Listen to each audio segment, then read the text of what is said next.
I'm Bob Trask, and this is our weekly reset where we start each week with optimism, clear purpose, and increasing self-confidence. These half-hour weekly messages will put joy in your heart and give you insights into making this new week all it can be. So now, let's take a few minutes and go into a beautiful meditation, shall we? If you'll just close your eyes, and please start breathing in through your nose and allow yourself to be at peace. Let the lower part of your back be up against the back of your chair, your feet flat on the floor, your hands in a relaxed position, and be at peace. And with each breath that you take, each beautiful breath in, please know that you are breathing the grace of this universe, the love, the peace, the quiet.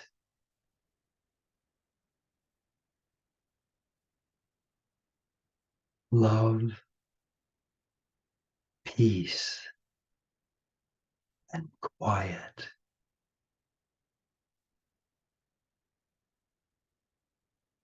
And allow yourself to be completely in love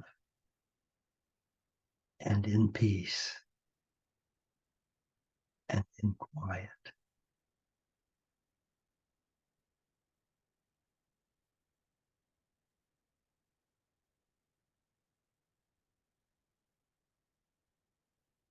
And with each breath in, allow yourself to fall deeper and deeper and deeper into that beautiful abyss of joy, of quiet joy.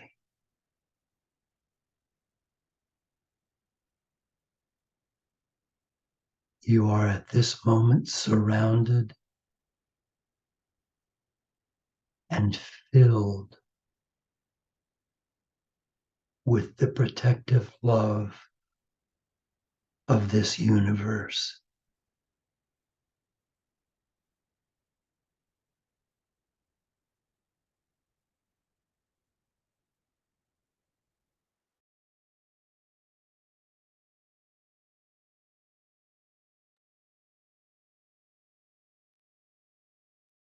You are so precious.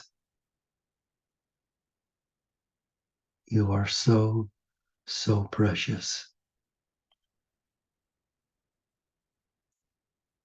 I know that you've had doubts about yourself as life has gone on, but allow those doubts to all wash away now. Wash away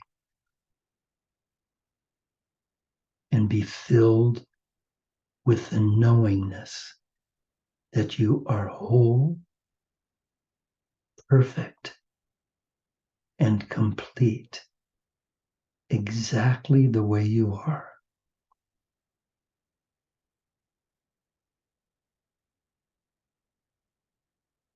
You are whole, perfect, and complete, exactly the way you are.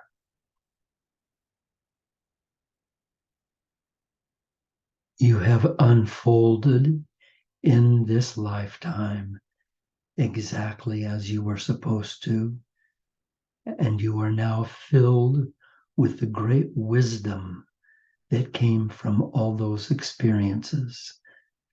And that wisdom is blessed. That wisdom is blessed. And it fills you with the blessings of wisdom and of confidence and of knowing that all is well.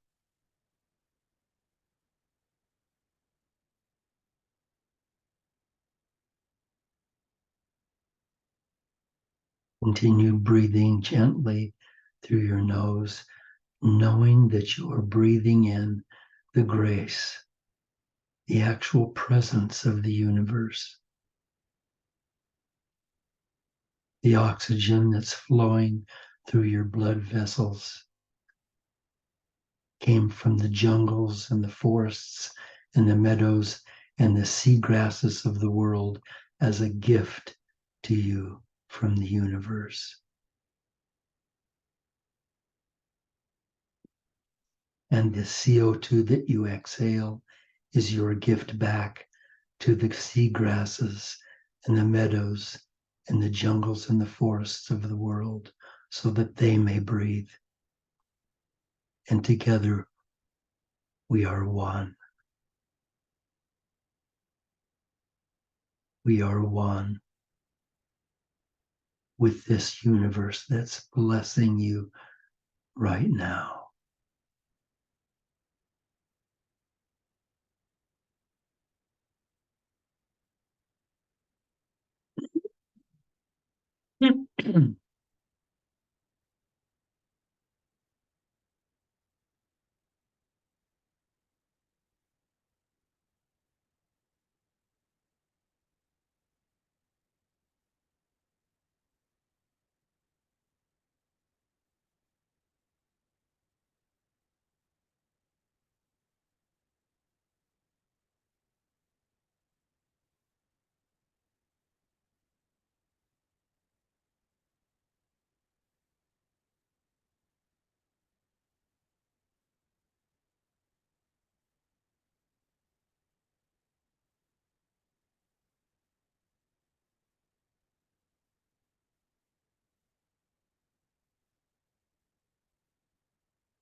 And now, if you'll come back to me,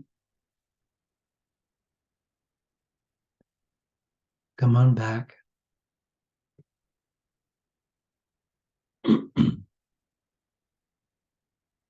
I welcome you. I welcome you. I hope you're having a wonderful day.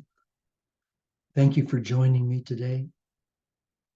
Today, we're going to talk about spirituality and religiosity, what the two of them are and how they work together or how they don't work together. And I know that a lot of you are already living spiritual lives and you're deeply ensconced in your spiritual lives. And this is where you know you belong. But also, there may be in your subconscious mind tinges of an old religion that's calling out to you, that's saying you should go to church or you should go to mass or you should go to confession and communion or you should go sing with the choir or whatever. And it's perfectly okay. And if you want to do that, it's perfectly okay for you to go do that. But I think that the reason you're here is because you've been guided by and led by something deeper, something more insistently calling you on your deepest soul level. What we know about spirituality and spiritual people is that spiritual people seem to be more compassionate, more optimistic, more self-confident, and more able to forgive, more able to see reality as it is rather than as it should be. I know that's true for you on your path. And as you continue on that path, that opens more and more. You become more and more aware of who you are as a permanent individual. When I say permanent, I'm talking about eternal. I'm talking about someone who was never born. I mean, yes, your body was born, but you were never born. You were never born. You have been forever, and you will be forever. And it's interesting for me to talk very briefly about what forever means, because forever doesn't mean a long time, and it doesn't mean stretching all the way to the horizons. It means right now. There has never been another time than right now. And right now is always. Right now. I love to do this little trick to prove that right now is forever, because I'll say to you, is it right now? Is it now, right now? And you'll say yes. And then I wait a minute, and then I say, is it still now? Yes. Is it still now? Yes. Oh, incidentally, pardon my voice. We have a smoky atmosphere here today, and I'm just breathing the forests that are alight with fire. So forgive me for my voice, but let's go forward.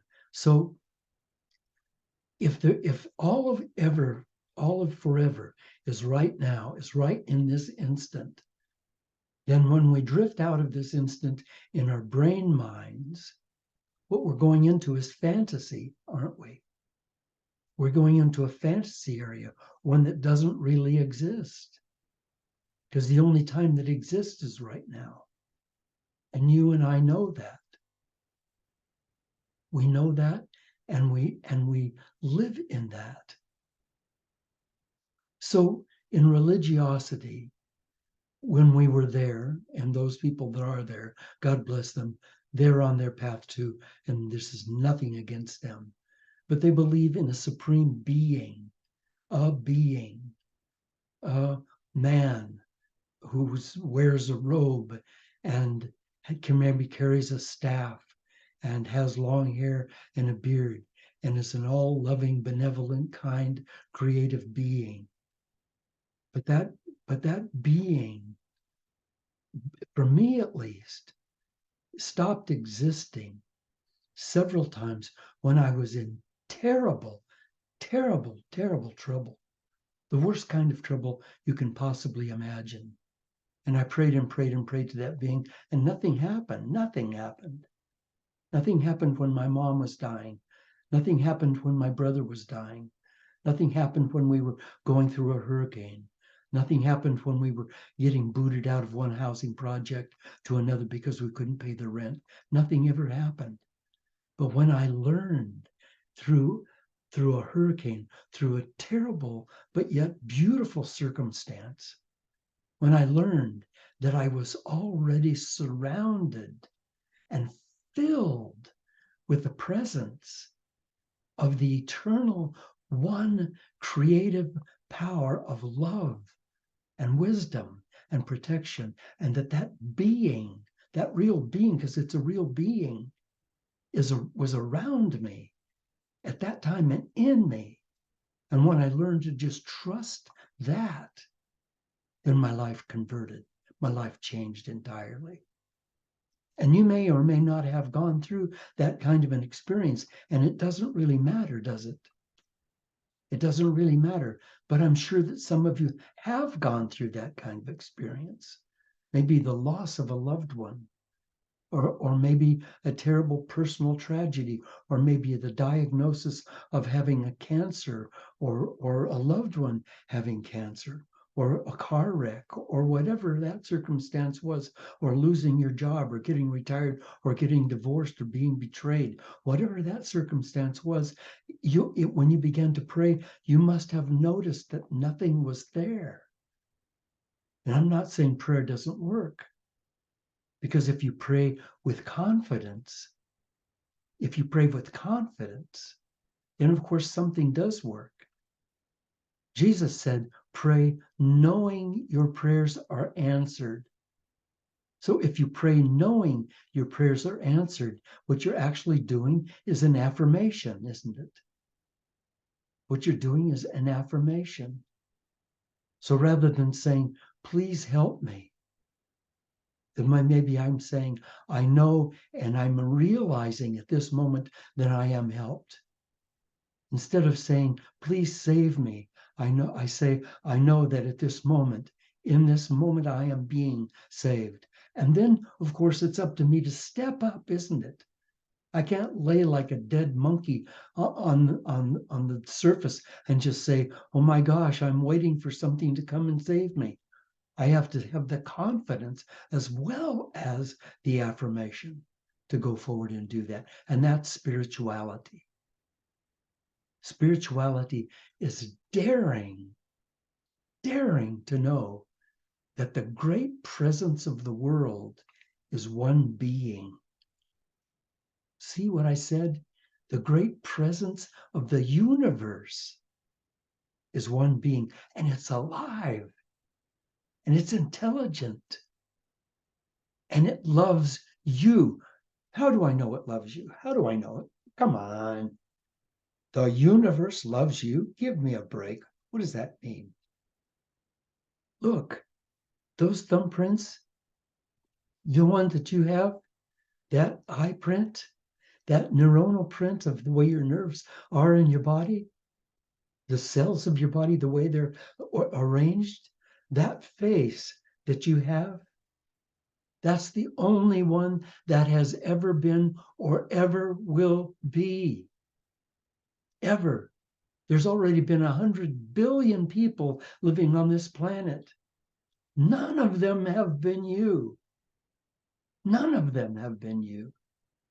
If there's another trillion or 100 trillion more that'll come after us in this galaxy, none of them will be you. So when I say you're loved, obviously the universe holds you as something unique and special, a special child of the universe that also has the ability to channel the wisdom of that universe into reality. That's spirituality. That's spirituality. In religion, when I was religious, all I did is need to believe in that supreme being and then follow the instructions of the church. And pardon me, but it wasn't enough for me. It wasn't enough because I'm an adventurer. I'm a guy who's out there.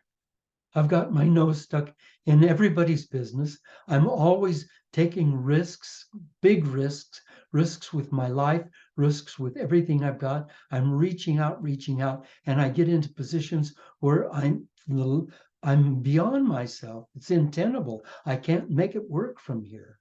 Then what do I do? Then what do I do? Then I have to know, not believe, but know that I am a child of this universe, no less than the trees and the stars and the rivers and the rabbits and the deer and the eagles, no less than the light that shines from the sun. I belong here and I am blessed. And I am being held together in the arms of the universe uniquely as an individual. And here's the truth. Boy, this is an important one. Listen to this for a minute, and you'll know that it's true. If you could cease to exist, now I don't mean die, because when you die, you don't cease to exist. Your body goes into different forms and still continues on, and you continue to exist. Excuse me, you continue to exist as the supreme being, as that being, as that light force of the universe, as that wisdom, as that intelligence. But what if you could cease to exist? Altogether cease to exist. What if that happened? Then the universe would blink off. The universe would stop existing. That's how important you are. The universe would stop existing. So you are the universe.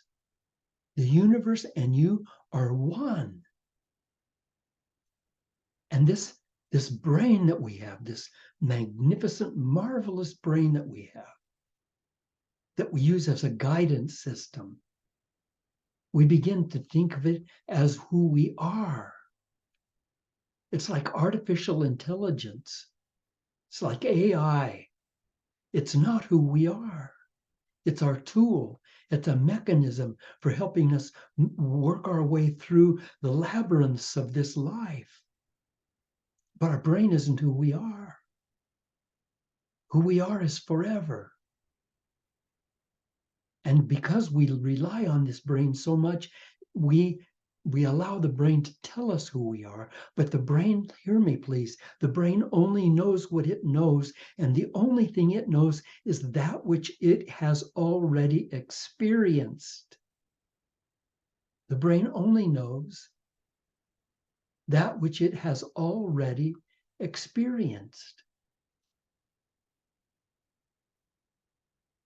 And because that's all it knows, that's what it tells me and tells you that we are. We need to teach the brain that we are more. And we do that by reaching into the darkness, by reaching into the abyss, by reaching beyond our comfort zones, reaching beyond what we think of as our identities, and daring to be more. And that's spirituality. That's spirituality. Risking, daring to risk being more than we think we are, doing more than we think we can do, having more than we think we can have, stopping the process of allowing our thoughts to control our lives, thinking that our thoughts are truth. That's our ego. Moving beyond that, that's spirituality. Religion is so safe. Religion is so safe. All you need to do is go to church every Sunday and make sure that somebody holy is with you when you die. And be a good person and take care of your family and reject all those things that the church tells you to reject, like homosexuality or transsexuality or communism or inferior races, whatever it is that your particular religion tells you to reject. Or reject, if you're Catholic, reject Protestantism. Or if you're Protestant, reject Catholicism. Or if you're a Hindu, reject Christianity. Or if you're a Christian, reject Buddhism. Or what all that nonsense is. Spirituality is acceptance of all exactly the way it is and exactly the way it is not. Acceptance. Because everything is, isn't it? Me rejecting anything doesn't change it. Everything is. And because everything is, then that means that I am one with everything. That means that even though I'm in spirituality and not in religion, I am one with all the religions. And at the core of them, at the very core of them, every single religion teaches love and grace, teaches having happy families and celebrating life and being well. And we've just moved beyond the structures, the buildings of religions, and gone into the freedom of a bird in flight, flying through this spiritual universe, like the wind, like the eagle on the wind, like the wind blowing through the tall pine trees on a high mountain, like the snow drifting into mountains that are reaching all the way to the stars, like the great sea humming across all of its miles, and the great blue whale singing its song that can be heard for 500 miles under the sea. That's us. That's spirituality. That's who we are. Now, how do we do that? How do we follow that? Then we have to be willing to get out of our thinking minds from time to time and come back to basics, back to the basic of being, of being. And I only know of one way to do that, and that's through meditation. Now, people tell me, and I'm sure that you would agree with them, that meditation is difficult because I can't stop all the thoughts in my mind. And I know how that is because I have that same problem sometimes. Wait a minute, not sometimes, all the time. Every time I meditate, I have to get the thoughts to stop. And I have ways that I do that. And I'll just take a moment and share these with you because it might help you. Because when I go into meditation, I either go into my watch, I'm either paying attention to my third eye or my crown chakra, or I'm going above my top of my head into what I think of as my eighth chakra or my higher mind. And I can breathe myself into those areas.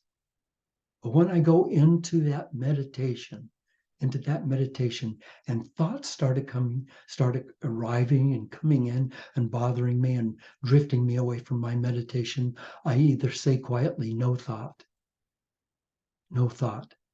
And I keep repeating that until those thoughts subside. Or I see my mind like a blackboard in a schoolroom, and I have an eraser in my hand. And every time a thought starts, I just swipe it off the blackboard. Because a thought, in order to be a thought, has to be a full sentence. It has to complete itself. A thought can't just be, I thought, I think as the minute that thought starts, I just wipe it off the blackboard and it's gone. And after a while, my mind stops trying to think. And I go into that abyss of peace and of joy and of oneness.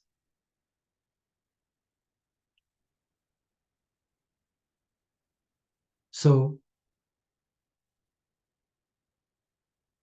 I want to just say that these weekly resets are really important to me. And I hope they will be really important to you. And I hope you'll invite other people to come and join us on these weekly resets so that we can expand this consciousness into all areas of the world, into all languages of the world. Thank you so much for being with me this morning. I so deeply, deeply appreciate you being here. And if you've enjoyed this message and it's been meaningful to you, will you please go to my website, bobtrask.com. And in the upper right-hand corner, there's a donate button. And will you make a donation to help me keep these weekly resets coming? I so appreciate and am deeply thankful for your support. Thank you for your support.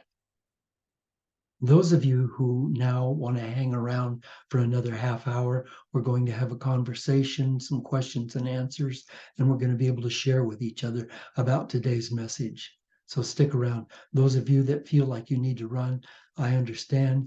I'll see you next week. Thank you. And just be well wherever you go. Remember, you're a spiritual being spiritual. I love you.